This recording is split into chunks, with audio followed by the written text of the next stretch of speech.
I built this company with my bare hands. I sacrificed everything: time, energy, family. I'm the CEO of a major energy company, and everyone knows it. When I walk into a room, I'm the one they look at. They might not like me, but they respect me. That's what matters. I have a wife, Lisa, and 3 kids. I do really love them. But to succeed in business, you cannot be a family type of man. You need your own space, your freedom. Lisa is good, but let's face it, she's just a wife. Nothing more. A glorified housekeeper who produces kids and does the laundry. I didn't marry her for love, if we're being honest. I chose her because she was suitable for the role of a wife in every way. She was young, innocent, healthy, and had a calm personality. I do respect her. She is really good at her role of wife and mother of my children. But I have always believed that a wife cannot be a good lover. Let me tell you something. You can't have great sex at home. It's impossible. There's too much baggage, too much familiarity. The kids are always underfoot, the house is a mess, and Lisa, she's not interested in anything except cleaning, cooking, or nagging me about some insignificant thing. So I did what any reasonable man would do. I started having affairs. It wasn't a big deal. I traveled a lot, after all. And when you're rich, powerful, and constantly on the move, women are practically throwing themselves at you. I'm not one to turn down a good offer. Business trips. That's where the real action happens. I travel constantly for work. New York, Chicago, Dubai, London, any city that needs energy solutions. And every city has its perks. Women who are eager to please. I've got a reputation now. They know who I am when I step into a hotel lobby. I'm not some average guy who's looking for a quick fling. I'm Richard Hale, and they want me. New York, my first real taste of freedom. One night at a conference, I met Rebecca, an ambitious junior executive who didn't care about anything except getting ahead. She was eager, smart, and a bit too eager to please. That night in her hotel room, unforgettable. I could tell she knew how to satisfy. I didn't have to pretend to be some version of myself. She liked me for who I was, a successful man who knew what he wanted and wasn't afraid to take it. Chicago, business meetings, a few drinks, and suddenly I was back in a high-rise suite with Kelly, a marketing executive. She was fiery, confident, the sex was electric. It was always the same story. They tell you what you want to hear, flatter your ego, and you reward them with attention. It's simple. I tell them I'll make them a star if they keep me satisfied. They think they're in control, but I know the score. Dubai, the most exotic, the most indulgent. I met Samira at a gala. She had that air of mystery about her. Dark hair, dark eyes, a tight dress that clung to her like a second skin. One drink led to another, and before I knew it, we were in the back of a limo on our way to her apartment. She was daring, confident in ways I hadn't seen before. She knew what she was doing. She knew how to give a man the kind of pleasure that makes you forget everything else. But I can't deny, it's not just about the sex. It's about control, about the power I hold over these women. They give me what I want, and I give them a glimpse into a world they can only dream of. They know I'm married. They don't care. It's the thrill of the chase, the allure of the forbidden that makes it all so satisfying. I made sure everything was compartmentalized. I kept each affair in its own little box, never mixing the women, never letting them know about the others. I never talked about Lisa. There was no need. They were there for one thing, and that thing was me. They never asked for more. But as much as I enjoyed these escapades, I began to feel something stirring, something I didn't like. Lisa started asking questions. She noticed how distant I'd become. She noticed I wasn't home for the kids' birthday parties or school events anymore. She complained about the business trips that lasted longer and longer. She could sense that something was off. So I did what I always do. I lied. I told her it was all work. There was a merger I was overseeing, an international deal I had to finalize. She believed me, or at least she pretended to. I wasn't interested in reassuring her. I didn't need her to understand. She had her life, and I had mine. But here's the thing. I knew the affair couldn't last forever. There was no way to keep the lies up indefinitely. Eventually, things would catch up to me. But honestly, I didn't care. I'm not a sentimental man. Lisa doesn't love me the way these women do. The sex at home is nothing compared to what I can get on the road. It's not about the physical act. It's about power, about proving that I'm still desirable, that I'm still in control of my own life. At home, I'm a husband, a father. But out there, I'm the man who gets what he wants, whenever he wants it. And the best part is I'll never be caught. Who's going to believe that the CEO of a multi-billion-dollar company is out here, sleeping around? No one would dare. I have everything under control. I know one thing for sure, I'm going to keep doing this. I've built my empire, and I've earned the right to have whatever I want. There's no guilt, no shame. I'm Richard Hale, and the world is mine to conquer, one city at a time. My name is Mark. I am 48. 48. That number haunted me like a shadow. My hair was thinning, my belly refused to shrink no matter how many salads I ate, and my knees ached after jogging for just 10 minutes. I still loved Susan, but after 2 decades together, our marriage had settled into a dull rhythm. Every day felt like a loop. Work, dinner, TV, bed. I didn't feel alive anymore. It wasn't just me. Susan had changed too. She was a wonderful wife, an amazing mother to her 2 kids, but she'd grown practical to a fault. She stopped wearing makeup unless we were going to a wedding, and our date nights turned into arguments about whether we should upgrade the dishwasher. Then I joined the gym. At first, it was just a way to escape the house and feel better about myself. That's where I met Chloe. She was young, vibrant, and impossibly fit. She wore neon leggings and cracked jokes with everyone in the weight room. But it wasn't her body or her energy that drew me in, it was the way she looked at me. Like I mattered. It started with harmless conversations. She'd compliment my form during squats or tease me about struggling with pull-ups. One day, after a grueling session, we sat in the juice bar talking about life. She confessed she was bored with her job and asked if I ever felt stuck. I told her I did. That one conversation turned into a routine. We began meeting at the gym at the same time, lingering longer after workouts. One evening, she suggested we grab dinner as friends. I hesitated but agreed, telling Susan I had a late meeting at work. That dinner turned into more. Texts flew between us, at first about workout tips, but soon about deeper things. She'd send photos of herself at brunch or walking her dog, and I'd respond with compliments. I felt young again, desirable. But to keep up the illusion, I had to lie more and more. I told Susan I was volunteering to mentor younger employees at work, which explained my sudden late nights. I signed up for fake weekend conferences, even booking hotel rooms in case she ever checked. I started keeping a separate gym bag in the trunk of my car for the clothes I'd wear when meeting Chloe. But the lies began to pile up. One Saturday, I told Susan I had a morning work seminar. Instead, Chloe and I drove to a vineyard 2 hours away. We laughed, drank wine, and kissed under the shade of a willow tree. When I came home that evening, I smelled faintly of wine, and Susan raised an eyebrow. "You don't usually drink at work events," she said casually. I froze. "It was just a networking thing," I said quickly. "A client insisted." She didn't say anything, but her expression lingered in my mind for days. The turning point came when Susan planned a surprise getaway for us. She'd arranged for the kids to stay with her sister and booked a cabin in the mountains. When she told me, I panicked. Chloe and I had planned a weekend together in the city. "I can't," I said, feigning regret. "There's a major deadline at work, and I need to be available." Susan's face fell, but she didn't argue. Instead, she smiled tightly and said, "Maybe another time." But Susan wasn't as clueless as I thought. One night, as I slept, she went through my gym bag and found a receipt for a dinner I'd had with Chloe. The next day, she called my office, only to learn there was no mentoring program, no late meetings. When she confronted me, I denied it at first, claiming she was overthinking things. But when she pulled up the photos she'd taken of Chloe and me walking out of the gym together, laughing, I broke. I told her everything. "I just wanted to feel alive again," I said, my voice cracking. "I didn't mean to hurt you." Susan didn't yell. She didn't cry.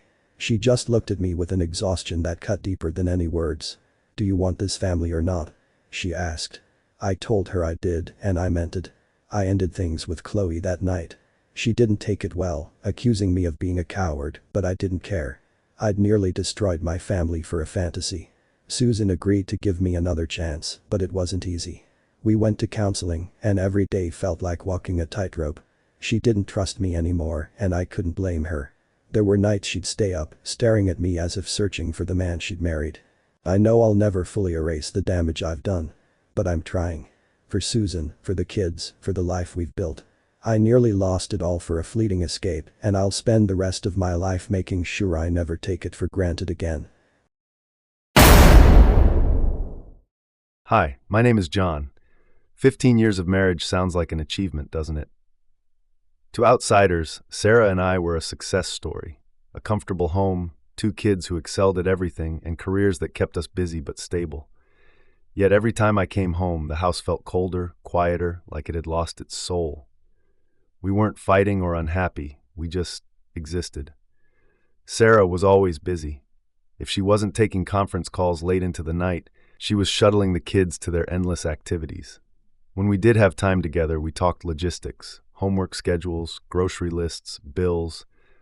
I couldn't remember the last time she asked me how I was feeling, or the last time I asked her. That's when I met Lisa. She was giving a presentation at a work conference, her voice full of energy, her laughter contagious. When she spoke to me after her talk, I felt like someone had flipped a switch. For the first time in years, I wasn't just a husband, a father, or a cog in the corporate machine. I was John. Lisa and I started texting under the pretense of networking. At first, it was innocent enough. A joke about the terrible coffee at the conference, a shared gripe about an upcoming deadline. But soon, our conversations grew personal. She asked me about my dreams, my frustrations. She told me about her divorce, how lonely she sometimes felt. I told her about my marriage.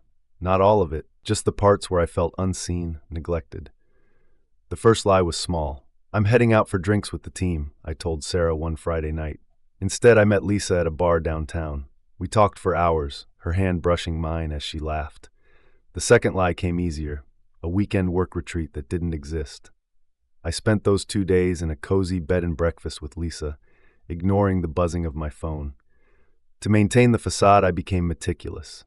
I created fake meeting invites in my calendar and sent emails to myself, which I'd show Sarah as proof of my late nights.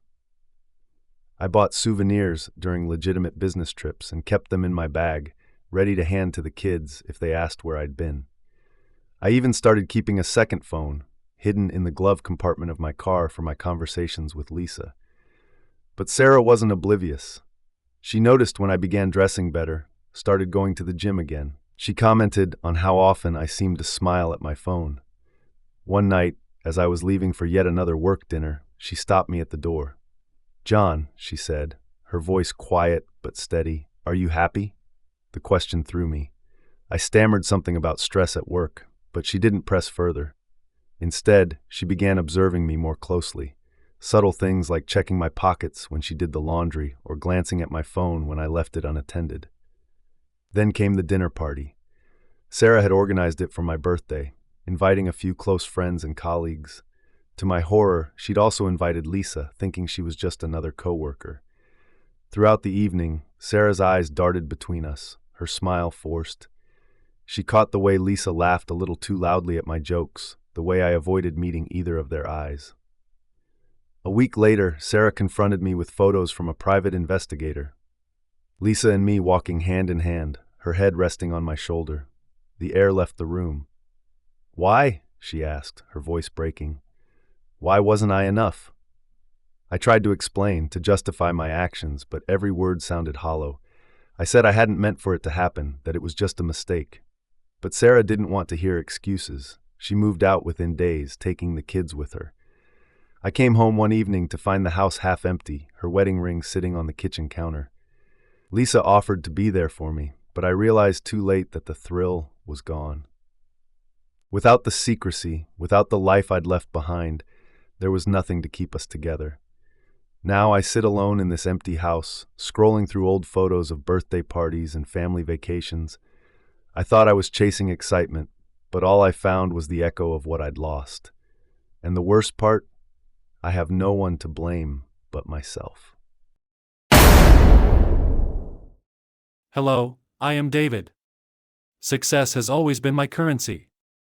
I built my business from the ground up, rising from obscurity to become one of the most respected entrepreneurs in the city. At every gala, every boardroom, people knew my name, my accomplishments. Yet, at home, there was no applause. Emily and I had been married for 10 years. She was a steady presence in my life, calm, nurturing, supportive. But she wasn't one to fawn over me. To her, my success was just a part of who I was, not the defining feature. At first, I told myself that her practicality was grounding, that she kept me humble. But as the years went on, I began to crave the validation I once received. I'd walk into a room and light it up, but when I came home, I felt invisible. Then I met Victoria. It was at a high-profile networking event, one of those champagne-fueled evenings where everyone tried to outshine everyone else. Victoria didn't need to try. She was radiant, confident, and magnetic. When I introduced myself, her eyes lit up. "David," she said, her voice smooth. "I've read about your work. You're quite the inspiration." Her words were a spark to my dimmed ego. As we talked, I realized how much I missed being admired. She laughed at my jokes, hung on my every word. By the end of the night, we'd exchanged numbers under the pretense of business opportunities. The first text came the next day. "I can't stop thinking about our conversation last night," she wrote. "When's the next event you'll attend?" I stared at the message for a long time. It was harmless, wasn't it? I replied, and our chats quickly became more frequent, more personal. She flattered me endlessly, telling me how much she admired my drive, my charisma. The first time we met outside an event, I told Emily I had a dinner meeting with investors. Victoria and I sat in a private booth at an upscale restaurant, sharing wine and whispered jokes. By the end of the evening, I knew this wasn't just a passing flirtation. From there, the lies became a part of my routine. I told Emily I'd joined a mentorship program, which explained my sudden evening absences. I scheduled fake business trips, even going as far as booking refundable flights and emailing itineraries to myself, just in case she ever checked. Victoria demanded more of my time, and I gave it willingly. We spent weekends at luxury hotels, where I could pretend I was someone else, someone free from the monotony of married life. I felt powerful, desired, unstoppable. But Emily wasn't naive. She noticed the subtle changes, the cologne I suddenly started wearing, the new suits, the gym membership I hadn't used in years. One night, as I returned late from work, she met me at the door. "David," she said, her voice steady but sharp, "where were you really?" "Work ran late," I replied, slipping past her into the house. She didn't press further, but I caught her watching me closely in the days that followed. She started checking my phone whenever I left it unattended, though I'd grown careful, using a separate phone for Victoria. Then came the charity gala. Emily, ever supportive, joined me for the event. I was careful to keep my distance from Victoria, but the tension was palpable. Emily must have noticed the way Victoria's eyes lingered on me, or the way I avoided hers. That night, Emily confronted me. "There's someone else, isn't there?" I denied it, feigning outrage. "How can you even say that? You're imagining things." But Emily was relentless. She hired a private investigator, and within weeks, she had photos of Victoria and me, laughing over dinner, walking arm in arm into a hotel. When she presented the evidence, I tried to explain, to justify my actions. "You don't understand," I said. She made me feel alive again. Emily's face was unreadable. "You made vows to me, David. To our family. Was your ego worth destroying that?" I knew I'd crossed a line that couldn't be erased. Victoria ended things, furious at being exposed. Emily didn't leave me, but she withdrew into herself, her warmth replaced by a cool detachment. Now, every interaction between us feels like a transaction. The trust we once had is gone, replaced by unspoken resentment. I still attend events, still smile for the cameras, but at home, the silence is deafening. I thought I was gaining something by chasing validation, but all I found was a hollow echo of what I'd lost. Emily is still here, but the love we shared is a casualty of my betrayal. And I know, deep down, it's a wound that will never fully heal.